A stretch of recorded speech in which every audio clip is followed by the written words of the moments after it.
자, 안녕하십니까. 최현성입니다. 자, 오늘은 제가 고교 학점제에 대해서 어머님들과 같이 한번 생각을 해보는 시간을 갖도록 하겠습니다.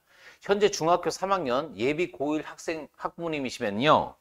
2028학년도 대학 입시에서는 이 고교 학점제라고 하는 게 적용이 된다고 하는데, 그 고교 학점제가 적용이 된다고 하면은 우리 아이가 어떤 과목을 선택해서 들을 때 유리할지 참 고민 많이 하시는 분들 계실 것 같아서 제가 이 영상을 찍고 있습니다. 뭐 학점제라고 하니까 기본적으로 아시겠지만요. 고등학교를 졸업하기 위해서는 앞으로 192학점을 학생이 이수해야지 졸업이 됩니다. 그게 고교 학점제입니다. 근데 이 192학점 중에서는요. 자, 필수 과목이라고 하는 게 있습니다. 자, 필수 과목이라고 하는 게 있고, 그 다음에 아이가 선택할 수 있는 선택 과목이 있습니다. 자, 그 다음에 창의적 체험활동이라고 해가지고요. 이것도 학점으로 반영이 됩니다. 자, 그래서 필수 과목, 선택 과목, 창의적 체험활동을 통해서 192학점을 이수했을 때 학생이 졸업이 되는 게 고교 학점제입니다. 그래서 필수 학점 같은 경우는 참고적으로 84학점이 있고요. 자, 선택학점은 90학점이 있고요. 그 다음에 창의적 체험활동이 18학점이 됩니다. 그래서 다 더하면 보시면 알겠지만 192학점이 됩니다.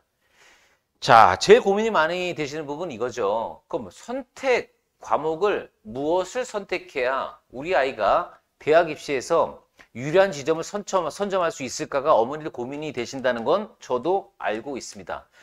그래서 고교 학점제는 앞으로 아이가 계속 선택해 나갈 텐데 어떤 과목을 선택하는 게 유리할까?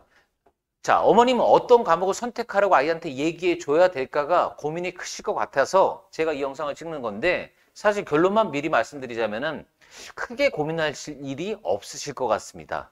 알아서 모든 것들이 조정이 된다는 사실을 제가 인지시켜 드리기 위해서 이 영상을 찍는 겁니다. 자, 제 말이 맞나 틀리나 끝까지 한번 영상을 좀 봐주셨으면 좋겠습니다. 자, 우선 지우고 출발하겠습니다. 자, 고교 학점제. 자, 아이가 고등학교 이제 입학하게 됩니다. 어떤 땡땡 고등학교 입학하게 했겠죠. 자, 고등학교 그럼 1학년 때, 자, 아이가 어떤 과목을 선택해서 들어야 될지는, 자, 이때는 선택권이 없습니다. 자, 이때는요, 필수 과목이라고 해서요, 자, 공통 과목입니다.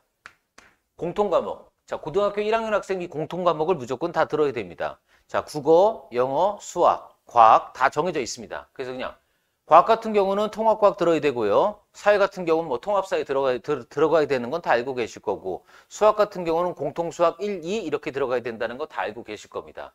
하여간 고등학교 1학년 때는요. 선택할 수 없습니다. 왜? 공통으로 같이 들어야 되는 거니까.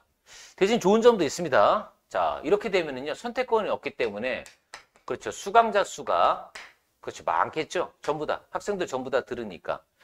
자, 공통 과목 같은 경우는 이게 무슨 평가, 그렇죠. 절대평가도 표기가 되지만 상대평가라고 해서 등급제로 표기가 됩니다. 그래서 1등급, 2등급, 3등급, 4등급, 5등급제. 그래서 1등급은 10%, 자, 2등급까지가 아시겠지만 34% 된다는 요 정도까지 어머님도 알고 계실 것 같습니다. 자, 고등학교 1학년 때 선택할 수 없습니다. 공통 과목 들어야 됩니다. 이 공통 과목이 아까 전에 이수학점 중에 필수 과목에 해당된다. 이 정도만 알고 계시면 될 것 같습니다.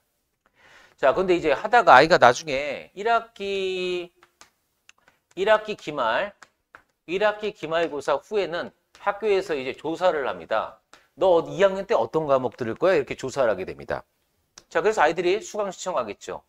자, 이때 큰 고민이 있을 것 같은데 어머니들 생각이랑 틀리게 큰 고민이 없다는 사실을 제가 말씀드리겠습니다.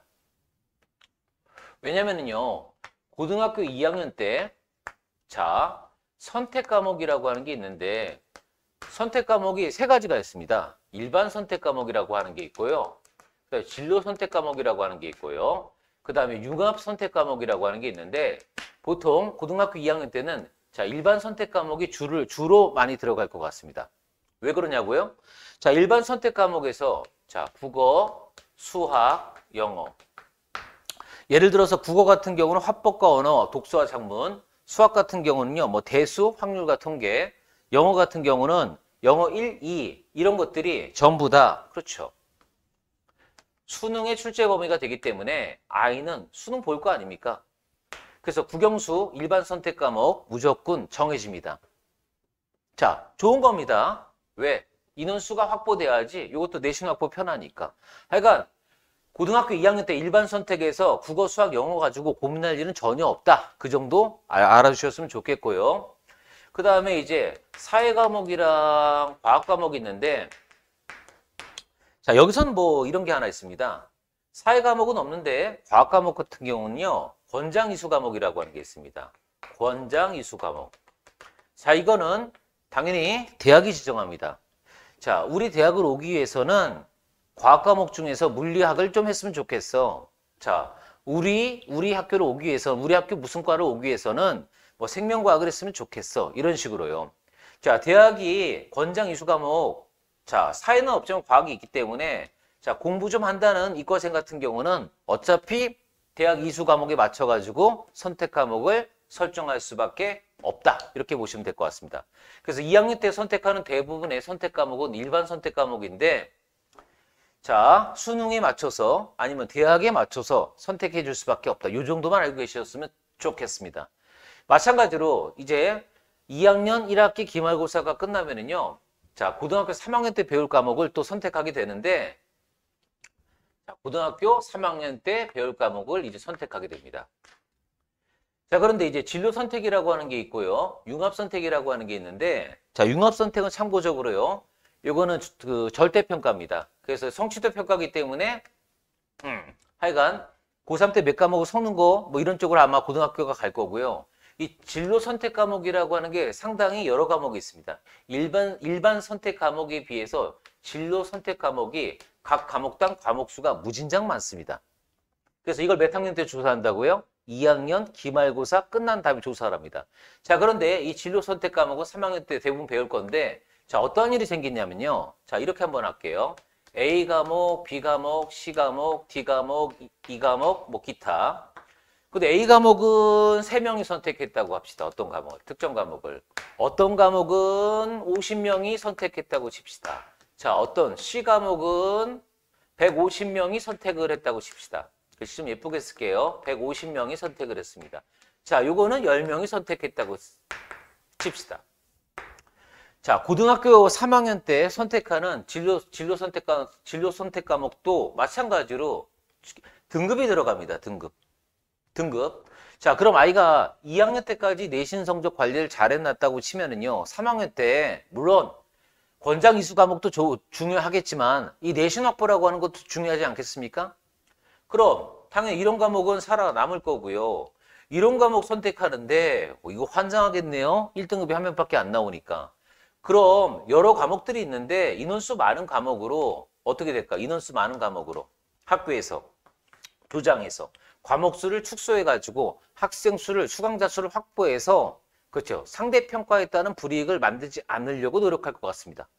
아, 전교 1등, 2등, 3등 하는 아이가 이런 특정 과목, 이런 데다 신청한다고 치면은요, 아주 치명타 날릴 거 아닙니까?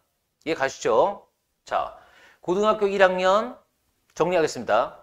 고등학교 1학년 때 선택할 수 없습니다. 2학년 때 수능 과목 선택해야 되고요. 2학년 때 마찬가지입니다. 권장 이수 과목 위주로 선택할 수밖에 없습니다. 3학년 때 보통 진로 선택 위주로 진행될 거지만, 그렇죠, 내신이 인원수가 확보되지 않는 과목을 선택한다는 건 너무너무 위험한 일이겠죠. 자, 고교 학점제 취지는 좋습니다. 저도 인정합니다. 절대평가하면은 괜찮다고 생각합니다. 하지만 대학 입시에서 2028학년도에 상대평가인 이상 제가 볼 때는 이 선택이라고 하는 것보다는 인원수 많은 대로 따라갈 확률이 훨씬 더 높아질 거라고 생각합니다. 이해 가시죠? 자, 정확한 입시 요강은 2026년 4월에 나오니까 그때 다시 말씀을 드릴 거고요. 자, 지금 예비 고일 학생이면요, 고교 학점제라고 해서 입시의 변화가 크다고 해서 이런 거 신경 쓰지 마시고요. 아이가 지금 할 수 있는 공부부터 차근차근 열심히 시켜주는 게 대학 입시를 성공할 수 있는 길이라고 전 개인적으로 생각합니다. 자, 여기까지 들어주셔서 감사합니다.